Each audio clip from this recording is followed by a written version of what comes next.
نحمده ونصلي على رسوله الكريم اما بعد فاعوذ بالله من الشيطان الرجيم بسم الله الرحمن الرحيم ان الانسان لربه لكنود آمنت بالله صدق الله مولانا العظیم۔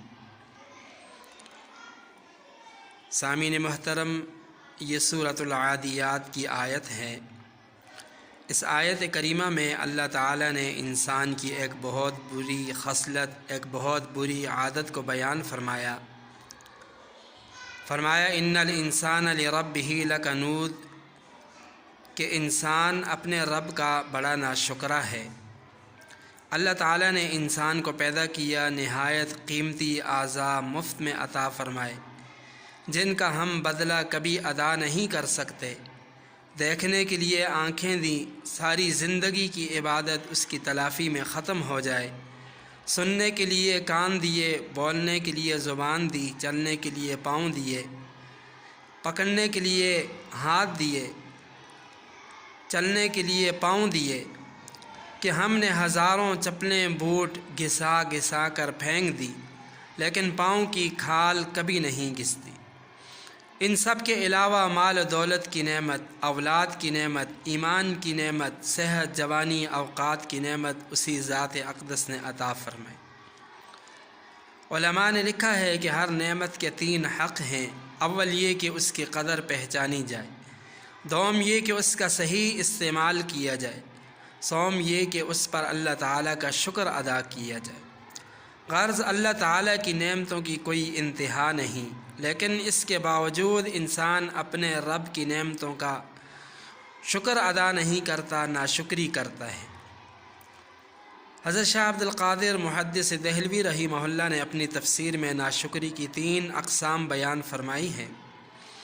پہلی قسم، سب سے اعلیٰ قسم کی ناشکری یہ ہے کہ اللہ تعالیٰ نے ہمیں ساری نعمتیں عطا فرمائیں، ہم ان نعمتوں سے فائدہ تو اٹھا رہے ہیں، لیکن ان نعمتوں کی نسبت اللہ تعالیٰ کی طرف کرنے کے بجائے دوسروں کی طرف کر دینا۔ مثلا یہ عقیدہ رکھنا کہ اولاد تو فلاں بزرگ دیتے ہیں، بیٹا تو فلاں بزرگ نے، فلاں پیر صاحب نے دیا ہے، اس کے مزار پر حاضری ہوئی، وہاں میں نے بیٹا مانگا، مجھے بیٹا مل گیا، اسی طرح روزی تو فلاں بزرگ دیتے ہیں، وغیرہ وغیرہ۔ تو یہ اعلیٰ قسم کی ناشکری ہے۔ دوسری قسم ناشکری کی یہ ہے کہ اللہ تعالیٰ نے جو نعمتیں ہمیں عطا فرمائی ہیں، ہم ان نعمتوں کا اپنی ضرورتوں میں، اپنی مصلحتوں میں تو استعمال کرتے ہیں، لیکن ساتھ ساتھ اللہ تعالیٰ کی نافرمانی کے کاموں میں بھی استعمال کرتے ہیں، تو یہ بھی ناشکری میں داخل ہے۔ مثلا آنکھ کی نعمت اللہ تعالیٰ نے ہمیں جائز چیزوں کے دیکھنے کے لیے دی تھی، لیکن ہم اپنی ضرورتوں میں استعمال کرنے کے ساتھ ساتھ ناجائز چیزوں میں بھی استعمال کر رہے ہیں۔ اسی طرح دیگر اعضاء سمجھ لیں، تو یہ بھی اعلیٰ درجے کی ناشکری ہے۔ تیسری قسم ناشکری کی یہ ہے کہ اللہ تعالیٰ کی دی ہوئی نعمتوں کی محبت ہم پر اس قدر غالب آ جائے اور ہم ان نعمتوں میں ایسے گم ہو جائیں، سم ہو جائیں کہ ہم نعمت دینے والی ذات ہی کو بھول جائیں۔ اسی لیے فرمایا ان الانسان لربہ لکنود۔ لکنود کی ایک تفسیر یہ بیان کی گئی کہ جو نعمت کو دیکھتا ہے لیکن نعمت دینے والی ذات کو نہیں دیکھتا، کہ یہ نعمت کس نے دی تھی، کس مقصد کے لیے دی تھی، کیوں دی تھی۔ اب سوال یہ ہوتا ہے کہ انسان اپنے رب کی ناشکری کیوں کرتا ہے، اللہ تعالیٰ کی دی ہوئی نعمتوں پر اس کا شکر ادا کیوں نہیں کرتا۔ اس کے اسباب کیا کیا ہیں؟ تو ناشکری کا پہلا سبب اپنے سے برتر کو دیکھنا۔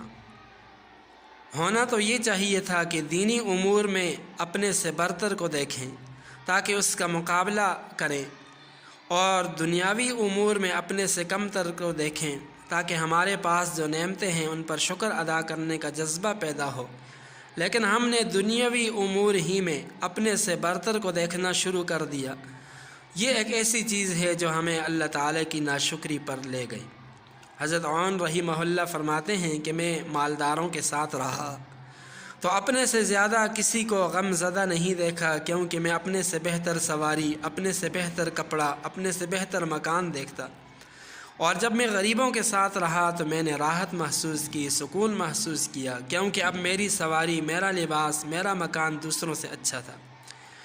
شیخ سعدی شیرازی رحمہ اللہ کے بارے میں آتا ہے، مسجد سے نماز پڑھ کر نکلے تو ان کے پاؤں میں جوتے نہیں تھے، کیونکہ ان کے پاس اتنی مالی طاقت نہیں تھی کہ وہ اپنے لیے جوتے خرید سکتے۔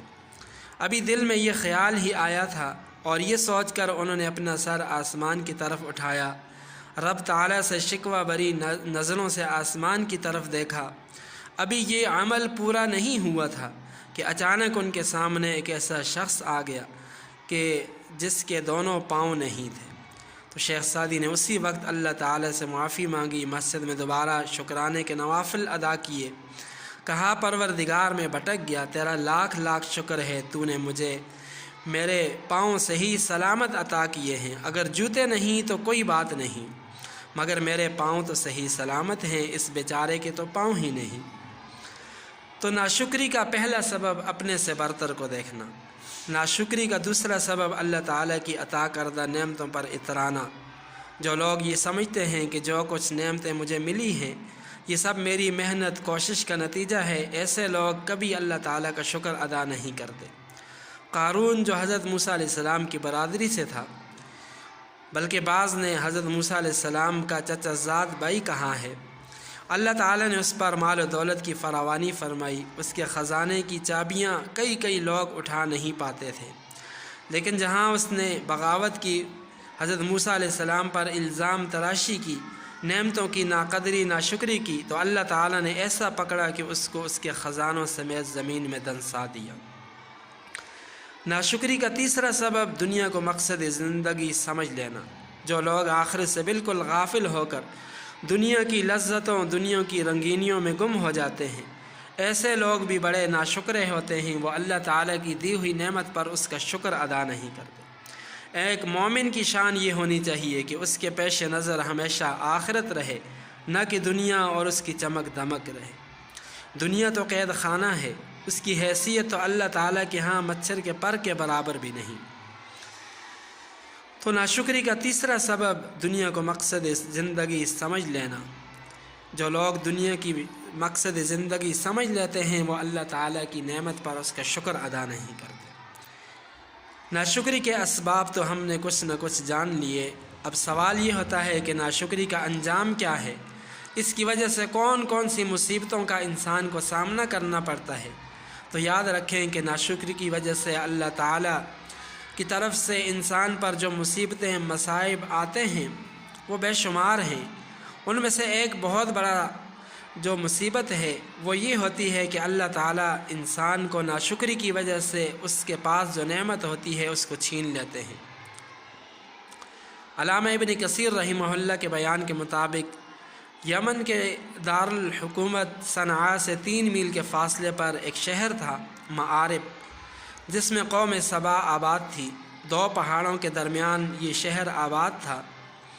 پہاڑوں پر بارش کا پانی آنے کی صورت میں ہمیشہ یہ شہر سیلابوں کی زد میں رہتا۔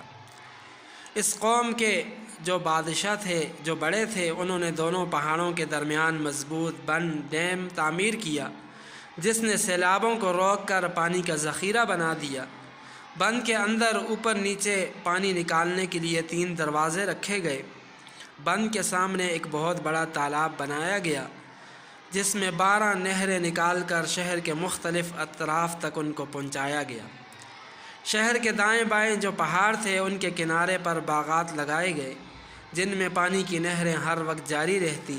ان باغات میں ہر قسم کے پھل تھے۔ امام قتادہ رحمہ اللہ فرماتے ہیں کہ ان باغات میں پھلوں کی کثرت کا یہ عالم تھا کہ ایک عورت سر پر ٹوکری لے کر چلتی تو درختوں سے ٹوٹ کر گرنے والے پھلوں سے وہ ٹوکری خود بخود بھر جاتی۔ اس سے اندازہ لگائیں کہ کتنے زیادہ پھل اللہ تعالیٰ نے ان کو عطا کیے تھے، کتنی بڑی نعمت تھی۔ اللہ تعالیٰ نے اس قوم کی طرف 13 انبیاء علیہ السلام کو بھیجا کہ نعمتوں کا شکر ادا کرو، اعمال صالحہ کرو، اللہ تعالیٰ کے احکامات کی پیروی کرو، مگر ان لوگوں نے انبیاء علیہ السلام کی تکذیب کی، نعمتوں کی ناشکری، ناقدری کی۔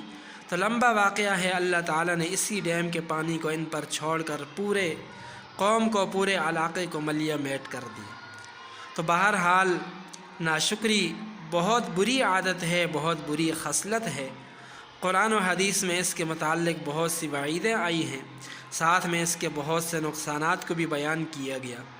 انسان کی پریشانیوں کے اسباب میں سے ایک بہت بڑا اہم سبب ناشکری، ناقدری ہے کہ جب بھی انسان اللہ تعالیٰ کی ناشکری کرتا ہے تو یہ اس پر پریشانیوں، مصائب، مشکلات آنے کا یہ سبب ہوتا ہے۔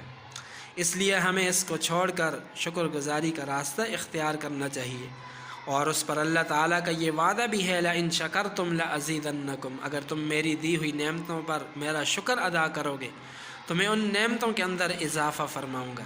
وآخر دعوانا ان الحمد للہ رب العالمین۔